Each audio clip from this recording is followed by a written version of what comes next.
You've seen it happen, right? A huge, ambitious project, full of promise, and it just goes completely off the rails. Suddenly, budgets are through the roof, deadlines are a distant memory, and everyone's just pointing fingers. So why does this keep happening? Why do so many critical projects fail? Well, today we're going to dive into the one thing that separates success from failure: project governance. Okay, let's just start with a number that should really make you stop and think. A full one-third, 33%, of all mega projects fail because of something as basic as communication. I mean, that's just a staggering amount of wasted time, money, and effort, all because people weren't on the same page.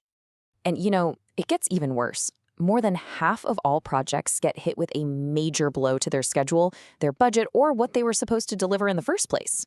We're not talking about little hiccups here. This is a massive systemic problem that just plagues the industry. These aren't just numbers on a slide. They're real projects that didn't deliver on their promise. So, the big question is, how do we get from that kind of chaos to a place of control? The answer, my friends, is a disciplined approach called project governance. This is the system, the structure, the rule book that you need to navigate the wild complexity of any major project. Now, here's a really important point. Project governance isn't just about adding more meetings or creating more paperwork. No way. It's the formal framework for making decisions. It's what makes sure that every single choice, every dollar spent, and every action taken is pushing toward the ultimate goal. It's all about making the right decisions at the right time by the right people. I just love how the economist O.E. Williamson talks about this. He absolutely nails it. He says governance is an effort to craft order. It's about being proactive, about cutting down on the friction and the conflict between all the different players so that everybody wins. See, it's not about control for the sake of control, but control for a shared purpose. And look, this isn't just some nice-sounding theory. It has a real, measurable impact on the bottom line. For example, a global survey found that almost 3/4, 74%, of organizations that really invested in governance saw their costs go down. I mean, that is a powerful business case for getting this right from day one. Okay, so we get what governance is and why it's so valuable. But what does good governance actually look like when you're in the trenches? Well, it really boils down to 5 core principles. First, it all starts with a clear definition. That means zero ambiguity on scope, cost, or schedule. Next up, you need visibility. You've got to have real-time insight into how things are going so you can spot trouble before it becomes a disaster. Then you need accountability. Every single person knows their role and owns it. After that, you've got to have smart contracting to make sure your partners are aligned with your goals. And finally, you tie it all together with rigorous communication, which, as we saw right at the beginning, is where so many projects completely fall apart. All right, now for the super practical part. How do you actually build this thing? Well, there are 8 essential components that form the backbone of any solid governance framework. Think of them as the building blocks for your project's success blueprint.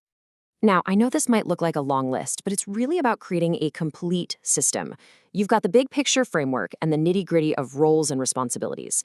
You've got the people side of things, like stakeholder engagement and communication. And then you've got the process stuff, like managing risks and ensuring quality through assurance, which is really just an independent check to make sure you're doing what you promised. So let's zoom in on a couple of the most important ones. When we talk about roles and responsibilities, this right here is one of the most powerful tools in your toolbox, the RACI matrix. It just wipes out confusion by defining exactly who does what. Who's responsible? The person actually doing the work. Who's accountable? The single person whose neck is on the line. Who needs to be consulted for their input? And who just needs to be kept informed? I'm telling you, getting this clear is a total game changer.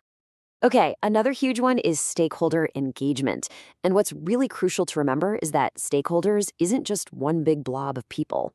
You've got your internal stakeholders, that's your own leadership, your team members, other managers, and then you have all the external ones, your customers, government agencies, contractors, suppliers. Each of these groups has totally different needs, and you need a different strategy for each one. This whole thing really boils down to a key question that you should be asking on every single one of your projects. Is your information flow timely, accurate, and transparent? If you can't give a confident yes to all 3 of those, you've got a serious vulnerability in your governance. Because bad information leads to bad decisions, every single time. So if there's one thing to take away from all this, it's this. Project governance is not bureaucracy. It's the absolute foundation of success.